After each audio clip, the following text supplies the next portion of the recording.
Morning, Sage. I'm good. How you doing? I'm okay. I'm okay. I'm excited. The week is running out. Tomorrow is Friday, so I'm excited about that.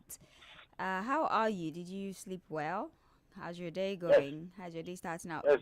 What's the traffic situation like actually? That's what I want to know. The traffic situation.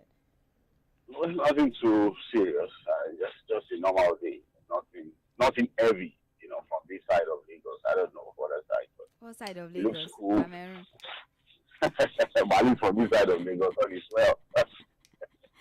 I on Tuesday I experienced that traffic situation. Even my guest Yeah, yesterday. The funny thing is he has spent like many years in the United States, so he just came to Nigeria after a long time, and he says like nothing has yeah, changed. So we spent yeah. the first 2 minutes talking about how the traffic situation is wearing him out, and he's almost non-functional because he has spent half of his day in traffic, and it's just we need to find a way to Super. rectify this. Come on, being super. You see, well, that's what we say. We are used to it, really. Used to very terrible things. Unfortunately. It is well. But it's what it is, really. He said it's been out of the country for how many years? It's been quite a while. It's been quite a while.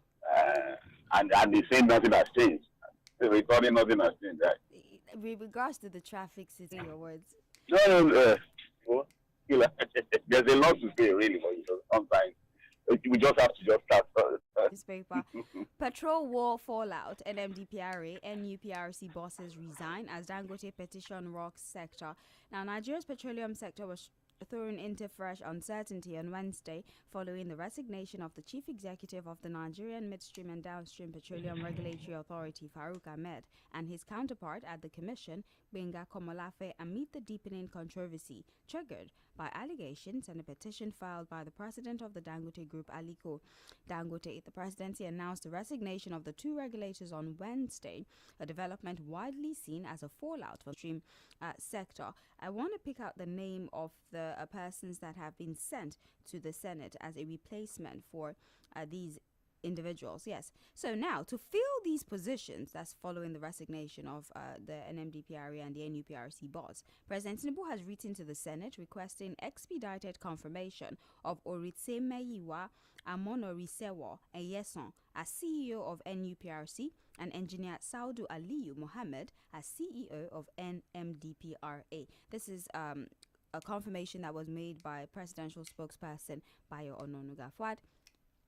In the wake of the allegations leveled against Farouk Ahmed, the NMDPRA CEO, yesterday we got information that he was summoned by the president, and following that meeting, his resignation was made public. And in fact, the persons that would replace him and also the NUPRC boss have already been sent to the Senate so that they're able to fill that particular position, and they're even requesting an expedited confirmation of these two individuals.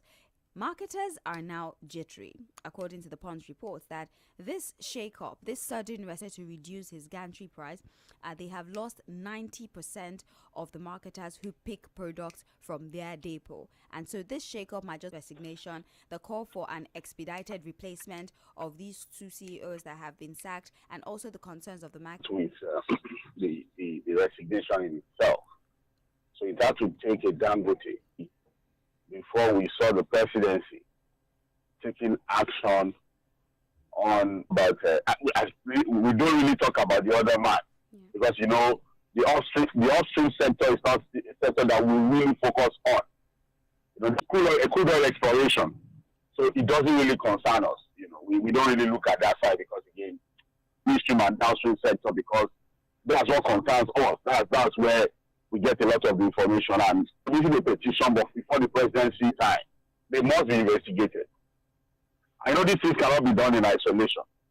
So I would expect that the ICPC, now that they received the petition, to look at what these guys have done for almost a decade of being in charge of the upstream and midstream down sector, sector of the Nigerian oil sector.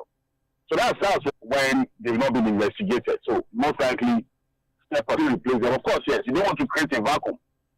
That's an essential part of our life. And so you don't want to create these two replacement, these two nominations. So I think that would be something. I thought they said it was Dangote is also in battle with them. So I don't think anybody should be complaining. And I don't know why they are now talking about the shake-up, the sister fired or who is told to resign. You understand what I'm saying? They should just focus on their own business.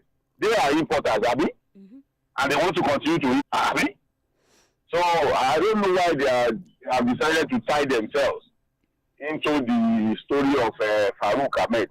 Unless there's something about their relationship. It's an important tool when it comes to the market. Yes, look at that's why there's a problem with speculators, for example. Of the shake-up. What is their relationship with Farouk? That his resignation will now begin to send panic attacks to them. Why are they panicking? What is it? I don't know. You must know this one,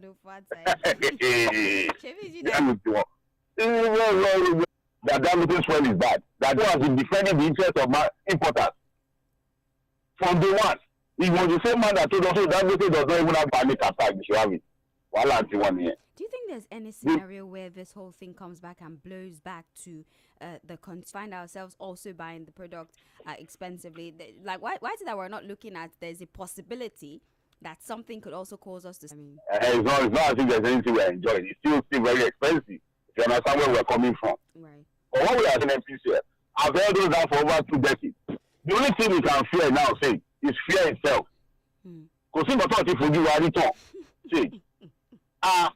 Country, you wake up, you are not even sure of anything. They will somebody will resign. You should have BPO. Let's bring in more investment, support more refineries to come upstream. Until now, it is disturbing that we are not getting anything definite from the government on what we are going to do with our refineries. Mr. Jularina has gone quiet on those 4 refineries. We don't know. Concession. There's the functionality that is in question, right? Maybe spiritually they are not available again. I don't even know what they're with that. The NMDPRA boss and the NUPRC boss have both been asked to resign, and their replacements are already available and they're to be screened. After that's the NUPRC. I don't know if anything has been instituted against him, because the report says he was asked to resign because they wanted to make a simultaneous change. They didn't want one person to... They should be investigated, sorry, I said prosecuted. Okay, let's finish the conversation. Thank you for your patience. Malami kicks as EFCC raids Kebbi, Abuja homes. Now, operatives of the Economic and Financial Crimes Commission have raided the offices, and the raids were confirmed in a statement issued on Wednesday by Malami's media aide, Mohammed Doka, of inquiry report. Doka claimed that Malami had claimed that this witch hunt to investigate the activities of the EFCC. And now there was a report, and in that Chapter 9 contains the details of the investigation that was opened on the EFCC. Now, after he had mentioned that particular report, Chapter 9, and was raided because, because allegedly these EFCC officials are trying to seize his apartment. That is the position. While I was AGF, I decided to investigate. Investigation, it was just to seize the forward side. Now, you see how tables turn very fast, Sage. Surprising that, if you remember, Sage, the Justice Salami Pro panel is talking about was to investigate. When he came in, if you remember very well, the idea was then to probe the activities of the EFCC. Was one of the officials, and that some of the indictments also mentioned the current EFCC chairman. It's still unpublished till now. Why? It was in charge. Why didn't he publish it? Because at that time too, what he did was eventually also found guilty of corruption and malpractices. But the same Malami came, you saw that confirmed. It was a very chaotic era. Day one of him being the AGF, there's been allegations of corruption and abuse of office against him. So suddenly now, he wants to begin, would encourage the EFCC to do a proper investigation and diligent prosecution of Malami. Look, there are several things. And that's because there was, why is he not talking about that report? So there was a report that he kept in his wardrobe. And now also advising the EFCC. Be diligent in your investigation and be thorough in your people, and then you start running around looking for evidence. Let's be a bit thorough and more diligent in the way we do things, so that we are not buying these kinds of very funny narratives. How they frustrated him out and brought the young man who I think came from his state, almost like his junior brother. If I get my records right, Fᴜᴜ Power, that young man, and then at the end of the day was also disgraced out of. Any EFCC head that fully completed their. I don't think so. It's always been problematic. There's always a problem. There's always a problem, Chani. I know the entire EFCC structure, but on this one. It should be investigated and prosecuted. This sort of paints a very scary picture. You know, there's this school of thought that the powers that be have something of a dossier on every individual, and they only deploy it when it affirms that school of thought. So you had a report, one that allegedly indicts certain individual, and then you do not publish that report or information about these individuals. So that was an inquiry, and now you are now referencing that report to say, oh, it's because they mentioned them in that report too. But just accept things like that. It's unfortunate because again, the EFCC is supposed to be an institution that helps to properly fight corruption. The EFCC being used, to fight a political opponent at the point of exit. Well, still looking at the Punch newspaper, we have Ogun, paramount ruler of Ijebuland, the vice chairman of the Fᴜᴜ ruling house, professor signed by the secretary to the Ijebu local government area, Oke Adebanjo. The Fᴜᴜ ruling house was directed to produce ruling house and the Awujale Interregnum Administration Committee to a meeting on errors that could potentially open the floodgates to litigation over the installation of the new. Why are we invoking the courts in traditional? I don't understand it. Before, please. Because we've taken it away from the traditional institutions. If there's no impact to these things again, you get what I'm saying. And for everything that government takes over from IFA, but now you have, again, there are too many rules. It's said to be the ruling house that because for 14 days I've now written to the local government to say, well, since these ones have not been able to produce, so it's not your son. Unfortunately, the same Fuji musician now, they have said he doesn't have any links with them. Yeah. Even though from his own video, there have always been links if you want to create a link. In 1970s. So, but the surprising thing is that he is claiming, lineage with the two families, conscientiously permitted for them to do so. The other family where he is normally is linked to, which is the fact that, very basic and simple things like this you cannot do easily is against them in reality. All so right. That's the only thing I can say. All Just right. that In the papers, we're going to the Guardian. National opposition movement (NO) with further burden Nigerians already struggling with describe the country as being at a threshold of become a problem for the average person and small business owners. 1st and 31st March, after which sanctions for non-filing will begin. For owners of company, you must file for all your mindless, they say. The movement noted that with over 70 million unemployed and limited access to internet services and with the banks, meaning that they have the ability to interfere with your banking operations if you do not file for your taxes or you don't pay certain levies. And so there are concerns that this would... With them, I agree completely with that. And that's also one concern we've been raising, tax or not. You must have a filing. You must have a tax identification. What she told me was that, look, that's a country where nothing is really still working for the people. And that, look, tax becomes, look, if there's something that is giving people panic attack already, there's a lot of panicking from the bank.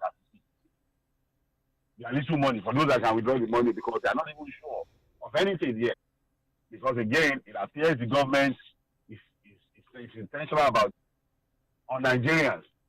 The way we are, I think the government should be very, very... Consolidate all taxes. You wouldn't be paying unreceipted taxes anymore to different agencies. It will be one person collect. I think the FIR, their name is going to be changed as well. with For people who want to know everything about on Friday at 4 p.m. So there would be an economic expert that will join the situation room on Friday. So please listen by 4 p.m. They would because if you do read that tax document, it might be a tad confusing if you don't have preliminary understanding of these things. So a simplification will be made available. We would also post something on our social media platforms. We'll break it down again until somebody explains to you. Anyways, we have federal government bans wood export, reverse census and permit. The announcement was made on Wednesday by the Minister of Environment, Balarabe Lawal, during the 18th meeting of the National Council on Exploited. Deforestation is happening and is affecting the environment, is affecting our to what we're seeing, land degradation, is affecting quality of soil. Desertification is even exacerbating. One of the reasons why these nomads move a lot is because there's nothing for them to graze on. Desertification has happened in their part of the country, and deforestation is one of the biggest reason for that. So they're banning it. So if you don't have anybody to sell the wood to, if you can, it's 1 thing to enforce, Harry. Do we have the capacity to properly enforce this ban? Because what you're going to do is that you now create a black market for this thing. Smuggling will now start to happen. It's a black market for this thing. So it's not just enough to say you ban. So again, that's one question we have to ask ourselves. Well, Fuad, just see, it's to be read on the floor of the House of Representatives on Thursday, notifying lawmakers and staff of the President on behalf of the clerk to the National Assembly. And in the Commander-in-Chief of the Armed Forces will present the proposed component of the 2025 consecutively, and it will make it very other things. What? You say it again, just like every simple thing that court is. And what he told me was that, look, he's also confused about the whole thing because just 1 minute. Yeah. And why some of these things are a bit confusing. As the House of Reps to approve about, I think, 43 that. Oh, yeah, I think I saw that so that we can vision of the capital component or whatever. What are we saying? And just some few days ago, if you remember, the president has told us that they met their revenue target in August.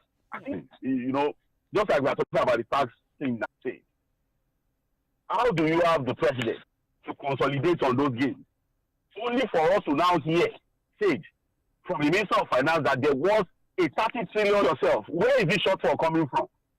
I've had people who have argued with me that, what the president, what again, what you have is, but there are people now who know more than the president who are helping to interpret it. That, he was talking about this.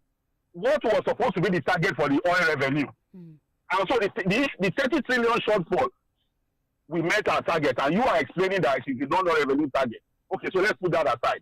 So are you saying that the shortfall is coming from the oil revenue target? Was it about 50-something trillion? 4 trillion. So you were not able to get 30 trillion from the you were able to do as we speak about it. Now we want to do another budget, another academic exercise. On Friday. Have here the SGF suspends enforcement resulting in the proposed ban on sachet alcohol and pet bottle products. I see the suspension of that ban. Also, the reps have legalized, they've approved an amendment to the Electoral Act mandating the use of beavers and real-time electronic transmission. Present this collect and transmit. Yes, collect and transmit. We were the one who chose to do electronic. It's not like we were mandating electronic transmission of election results from the polling unit. So let's see this amendment, how it plays out in 2027. Also, the reps are probing the FIRS and also the France Consolidated. There's been pushback that this might give France access into finance, and though there's some level of firewall you might have posted, and they don't think is okay for another year. Labour Party National Convention will hold as Okonlomo of Yoruba land on this Sunday. Yes, I have one agbada. I never. You know what it takes to get a to the first son on Sunday. We'll be back for